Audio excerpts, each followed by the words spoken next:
Awal Januari 2026 menjadi salah satu momen paling kontroversial dalam sejarah geopolitik modern. Ketika Amerika Serikat melancarkan operasi militer langsung ke Venezuela, sebuah negara berdaulat di Amerika Latin yang selama puluhan tahun berada dalam ketegangan politik dengan Washington. Pada dini hari waktu setempat, ledakan terdengar di ibu kota Caracas dan sejumlah wilayah strategis lainnya. Aktivitas pesawat militer dilaporkan melintas di udara Venezuela, sementara gangguan listrik dan komunikasi terjadi di beberapa titik penting. Warga menggambarkan suasana mencekam dengan aparat keamanan meningkatkan status siaga nasional. Tak lama setelah operasi tersebut, pemerintah Amerika Serikat mengeluarkan pernyataan resmi yang menyebut aksi itu sebagai Operasi Keamanan Nasional, dengan tujuan melumpuhkan ancaman yang diklaim berasal dari pemerintahan Venezuela. Washington menuduh elit penguasa Venezuela terlibat dalam kejahatan lintas negara, termasuk narkotrafik dan ancaman terhadap stabilitas regional. Namun, pernyataan yang paling mengejutkan dunia muncul beberapa jam kemudian.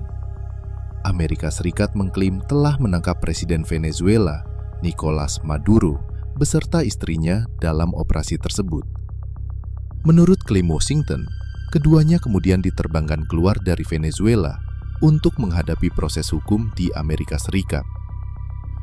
Klaim penangkapan kepala negara asing ini langsung memicu kehebohan global. Banyak pihak mempertanyakan legalitas, dasar hukum, dan dampak jangka panjang dari tindakan tersebut. Hingga saat ini, informasi mengenai kondisi dan status Presiden Venezuela masih menjadi perdebatan karena belum ada verifikasi independen yang sepenuhnya memastikan detail penangkapan tersebut. Jika narkoba adalah alasan utama, peta perdagangan narkotika global justru menunjukkan ironi. Selama puluhan tahun, Kolombia dikenal sebagai produsen kokain terbesar dunia, sementara Meksiko menjadi jalur utama distribusi narkoba menuju Amerika Serikat. Skala produksi, distribusi, dan dampaknya jauh melampaui Venezuela. Namun, Kolombia dan Meksiko tidak pernah menjadi target invasi militer terbuka Amerika. Disinilah pertanyaan berubah arah. Jika narkoba bukan satu-satunya variabel, apa faktor penentunya? Venezuela menyimpan jawaban itu. Negeri ini memiliki cadangan minyak terbesar di dunia. Namun berbeda dari negara lain, Venezuela menolak membuka kendali penuh kepada perusahaan energi Amerika. Di bawah Chavez dan Maduro, minyak dijadikan simbol kedaulatan nasional dan aliansi dibangun dengan Rusia, Tiongkok, serta Iran. Dalam logika Washington, Venezuela bukan sekedar negara bermasalah, melainkan pembangkang strategis di wilayah yang dianggap halaman belakang Amerika. Serangan ke Venezuela tidak berdiri sendiri. Ia muncul bersamaan dengan serangkaian pernyataan Trump yang menggambarkan cara pandang Amerika terhadap dunia. Beberapa tahun lalu, Trump secara terbuka menyatakan keinginannya untuk membeli Greenland. Namun waktu berjalan, bahasa yang digunakan Trump pun berubah. Kini, ia ingin mengambil alih Greenland.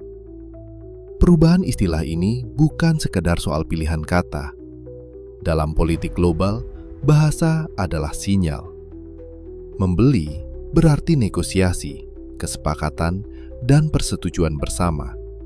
Sementara mengambil alih menyiratkan kontrol, dan dalam banyak konteks geopolitik, itu berarti paksaan atau tekanan. Pernyataan Trump membuka tabir. Amerika tidak lagi melihat batas geopolitik sebagai sesuatu yang absolut. Kolombia adalah sekutu lama Amerika. Namun, Trump tetap mengancamnya dengan alasan kegagalan menekan narkoba. Pesan yang disampaikan sangat jelas. Status sekutu tidak menjamin keamanan politik. Kolombia penting karena menjadi pintu strategis Amerika Selatan, menjadi mitra militer utama AS, berperan dalam menekan pengaruh kiri regional.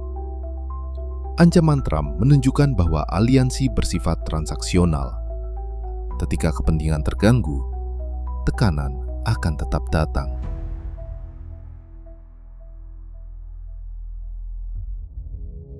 Iran menempati posisi unik. Seperti Venezuela, Iran adalah negara kaya energi yang menolak tunduk pada sistem global Amerika. Isu nuklir, pengaruh regional, dan minyak menjadi alasan tekanan berkelanjutan. Dalam pandangan Trump dan banyak elit Washington, Iran adalah simbol perlawanan terhadap tatanan dunia yang dipimpin Amerika.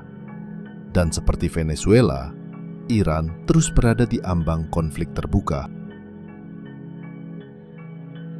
Jika Venezuela, Greenland, Kolombia, Meksiko, dan Iran diletakkan dalam satu peta besar, muncul satu benang merah. Wilayah strategis, sumber daya vital, posisi kunci dalam keseimbangan global. Amerika tidak hanya merespons ancaman, tetapi membentuk ulang peta dunia sesuai kepentingannya.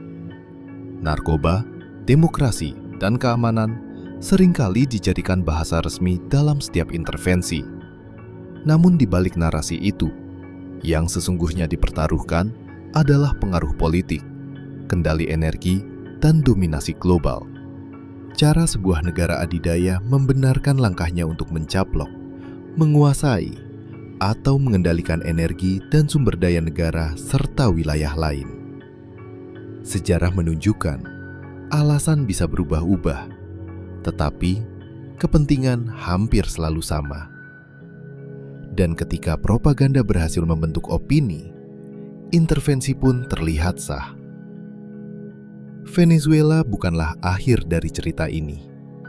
Ia mungkin hanya peringatan tentang bagaimana kekuasaan bekerja di panggung dunia.